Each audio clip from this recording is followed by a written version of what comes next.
اس عید نے، عید اضحیٰ اور عید قربان نے ہمیں کیا سبق دیا؟ عید الاضحیٰ کا سبق کیا ہے؟ قربانی کا سبق کیا ہے؟ اس بات کو سمجھنے کی ضرورت ہے۔ اللہ رب العزت نے دونوں جہان کی کامیابی کو مشقت اور مجاہدے کے اندر چھپا رکھا ہے۔ یاد رکھیے، کامیابی اسی کو ملتی ہے جو قربانی دیتا ہے، مشقتیں جھیلتا ہے، مجاہدات سے گزرتا ہے، تب کہیں جا کر انسان کو کامیابی نصیب ہوتی ہے۔ چاہے وہ دنیاوی کامیابی ہو، چاہے وہ آخرت کی کامیابی۔ ذرا تصور کیجئے، سوچئے، ایک آدمی آرام سے بیٹھا ہوا ہے، محنت نہیں کر رہا ہے، کام سے بھاگتا ہے، اور اس کے دل میں یہ بھی خواہش ہے کہ مجھے دنیا میں ترقی مل جائے، میرا گھر بن جائے، میری آل اولاد اچھی تعلیم حاصل کر لے اور مجھے کچھ محنت نہ کرنا پڑے، کمانا دھمانا نہ پڑے۔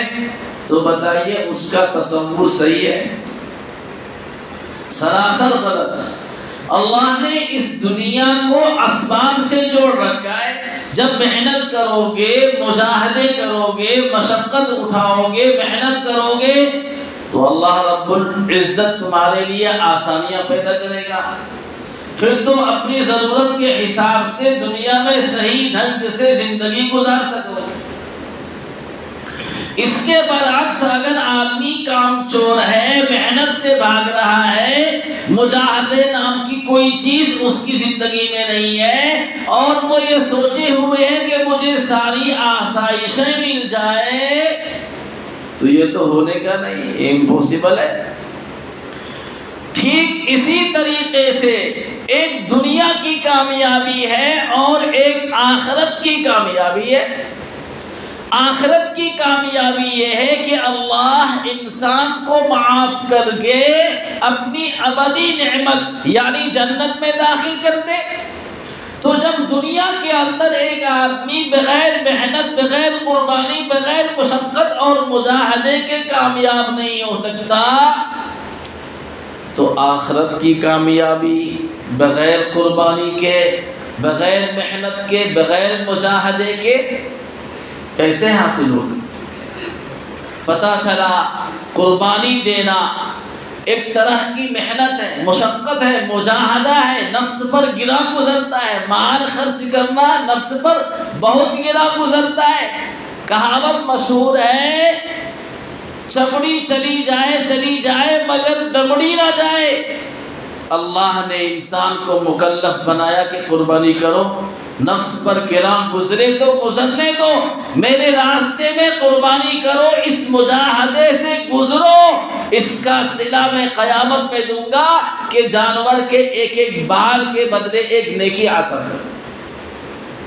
تو یہ قربانی کا عمل، عید الاضحیٰ کا تہوار ہمیں یہ سکھلاتا ہے کہ ایک مسلمان اگر اس دنیا میں اور آخرت میں کامیابی چاہتا ہے تو اسے آرام سے نہیں بیٹھنا ہے۔ تم ایک محنت کش قوم ہو، اللہ نے تمہیں اپنا خلیفہ اور نائب بنایا ہے، اور اس عہدے کو پانے کے لیے، اس کامیابی کو پانے کے لیے تمہیں ہر محاذ پر محنت کرنا پڑے گا، قربانیاں دینی پڑے گی۔ یہی مضمون اللہ رب العزت نے سیدنا ابراہیم علی نبینا علیہ الصلاۃ والسلام کے بارے میں ذکر فرمایا۔ اللہ فرماتا ہے وَإِذِ ابْتَلَىٰ إِبْرَاهِيمَ رَبُّهُ بِكَلِمَاتٍ فَأَتَمَّهُنَّ، کہ قابل ذکر ہے وہ وقت جب ابراہیم کے رب نے ابراہیم کو آزمایا. کہاں کہاں آزمایا؟ بکلمات، مختلف موقعوں پر آزمایا.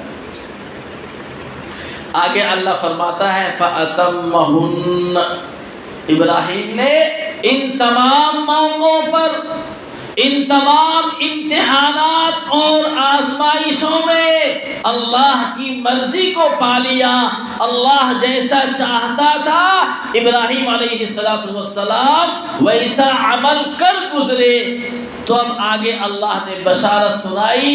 قال، اللہ نے فرمایا انی جاعلک للناس اماما، اے ابراہیم آج سے میں تمہیں ساری دنیا کی امامت اور خلافت عطا کرتا ہوں. یہی وجہ ہے کہ آج مسلمان ہی نہیں، دنیا کے دیگر مذاہب کے ماننے والے بھی سیدنا ابراہیم علیہ نبینا علیہ السلام کے بارے میں یہ کہنے پر کہ ابراہیم ہمارے پیشوا ہے، مقتدا ہے، ہمارے امام ہے، ہر کوئی فخر محسوس کرتا. جب دوسرے ابراہیم علیہ السلام کو اپنے پیشوا بنانے میں فخر محسوس کر رہے ہیں، تو ہم مسلمان جو ان کے روش پر ہیں، ان کے نشان قدم پر ہیں، انہوں نے جس دین کی تعلیم دی تھی، ہم اللہ کے فضل سے اس دین کے ماننے والے ہیں، اس کے پیرو ہیں. تو ہمیں ابراہیم علیہ السلام کی پیشوائی اور امامت پر فخر کیوں نہ؟ دوستو، ابراہیم علیہ السلام کی زندگی ہمیں یہ بتاتی ہے کہ ہمیں صرف ایک مرتبہ قربانی دے کر چپ نہیں بیٹھنا ہے، ہماری ساری زندگی قربانیوں سے گھری ہوئی ہے. ابراہیم علیہ السلام نے بچپنے کے اندر 60 سال کی عمر رہی ہوگی، اپنے ماں باپ کو چھوڑنا گوارا کیا. یہ قربانی دی کس کے لیے؟ صرف اللہ کے لیے. کیونکہ وہ ماحول، وہ معاشرہ اللہ کے اور رب کی عبادت کی اجازت نہیں دیتا تھا. ان کے خاندان اور قبیلے کے لوگ صرف عبادت، غیر اللہ کی عبادت ہی نہیں کرتے تھے، بلکہ اپنے ہاتھوں سے غیر اللہ کو یعنی بت کو بنا کر بیچا کرتے تھے. ابراہیم علیہ السلام نے کہا کہ مجھے یہ معاشرہ پسند نہیں ہے، میں اپنے اللہ کے لیے تم سب کو چھوڑتا ہوں. یہ پہلی قربانی تھی. الگ الگ موقعوں پر، الگ الگ وقتوں میں اللہ نے ابراہیم علیہ السلام کو آزمایا، اور انہوں نے ہر آزمائش میں 100/100 نمبر لا کر اللہ کو خوش کر دیا. تو اللہ نے ان کے جھولی میں امامت اور مقتدا ہونے کی گارنٹی دے دی اور کہہ دیا کہ آپ قیامت تک کے لیے ساری انسانیت کے پیشوا ہیں. اللہ رب العزت کو ابراہیم علیہ السلام کے عمل اور ان کی بیوی سیدہ ہاجرہ اور ان کے بیٹے اسماعیل علیہ نبینا علیہ السلام کی قربانی اتنی پسند آئی کہ اللہ نے اس طریقے کو قیامت تک کے لیے جاری کر دیا.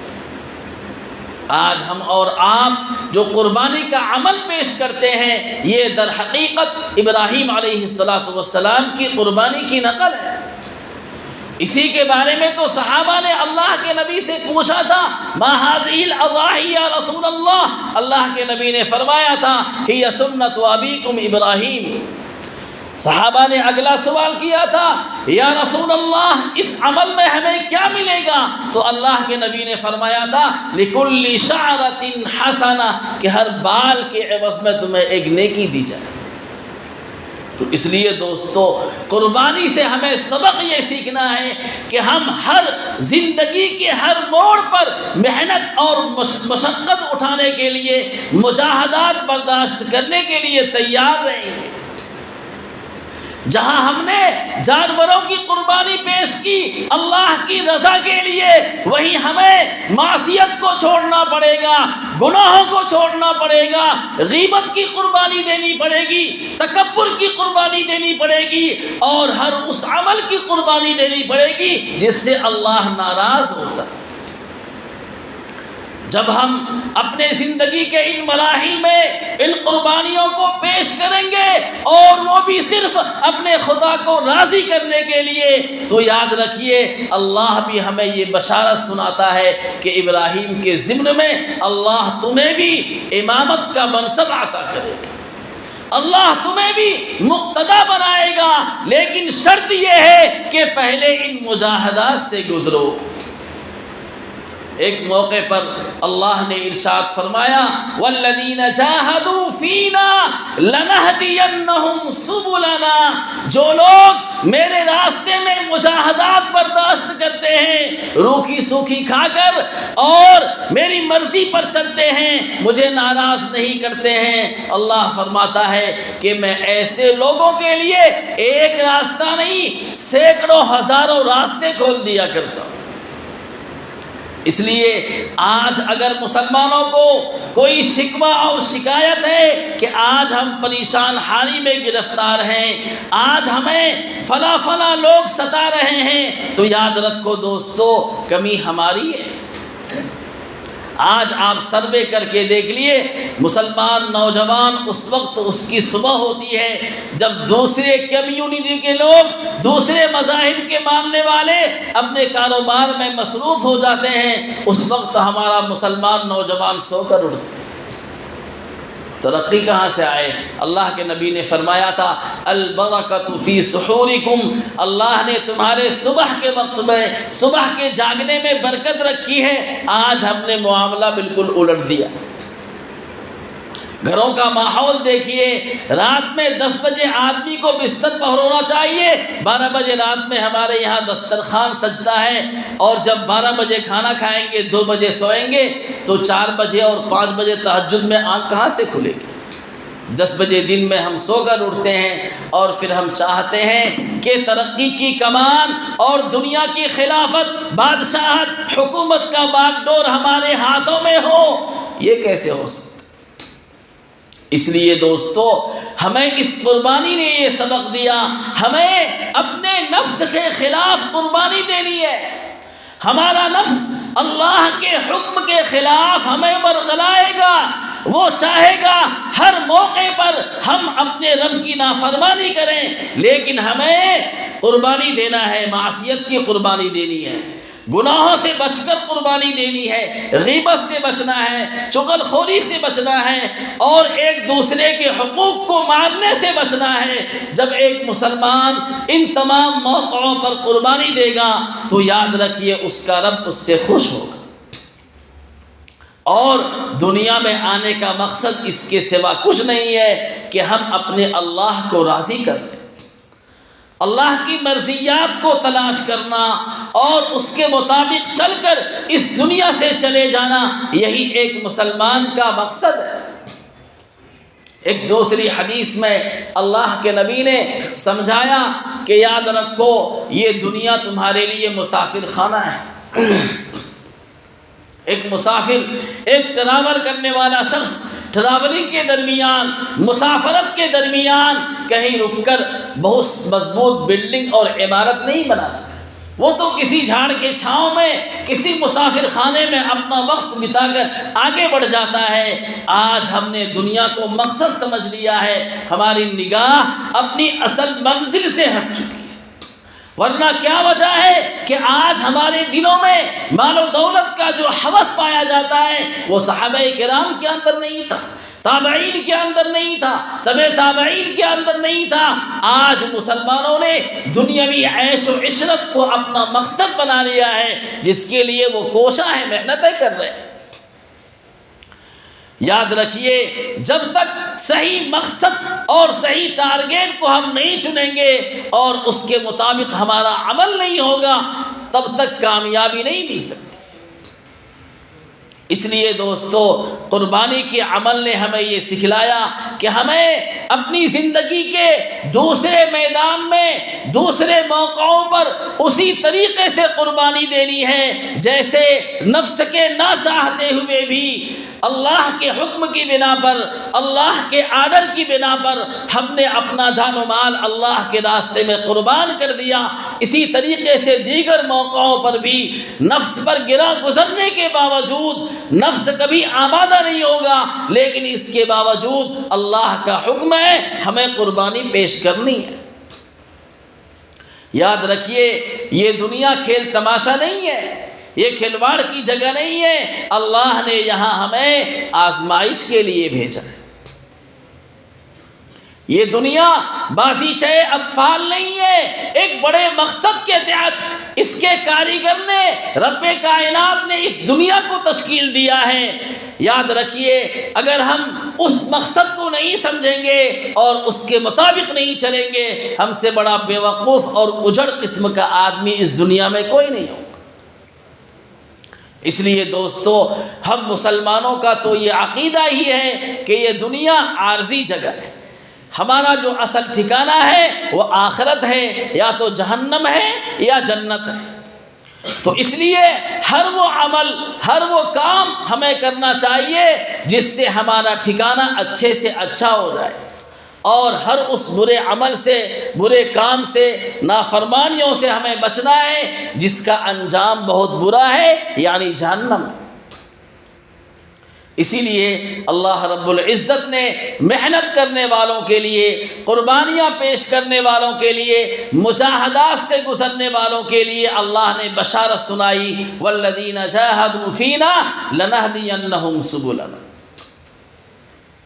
یہ دنیا، اس کی حیثیت اور اس کا مقام اور مرتبہ اللہ کی نگاہ میں ایک مکھی کے پر سے بھی زیادہ نہیں ہے، ورنہ حدیث پاک کے اندر آیا کہ اگر اللہ کی نگاہ میں اس دنیا کی حیثیت ایک مکھی کے پر سے بھی اگر زیادہ ہوتا تو اللہ اس دنیا میں کسی کافر کو ایک گھونٹ پانی نصیب نہ کرتا۔ اس لیے دوستو ہمارا مطمع نظر آخرت ہونا چاہیے، دنیا کو برتنا ہے، استعمال کرنا ہے اتنا ہی جتنا سے کام چل جائے، یہ نہیں کہ اس بھٹکے ہوئے مسافر کے طرح اپنے اصل منزل سے غافل ہو کر ہم اس دنیا کے پیچھے پڑ جائیں اور ہمارا جو اصل مقصد اور ٹارگیٹ ہے اس کو ہم بھول جائیں۔ اسی لیے ایک دوسری حدیث میں اللہ کے نبی نے ارشاد فرمایا تھا کہ دیکھو اس دنیا میں کسی عربی کو کسی عجمی پر کوئی فضیلت حاصل نہیں ہے، اور اسی طریقے سے کسی گورے کو کسی کالے پر کوئی فضیلت حاصل نہیں ہے، کسی شہر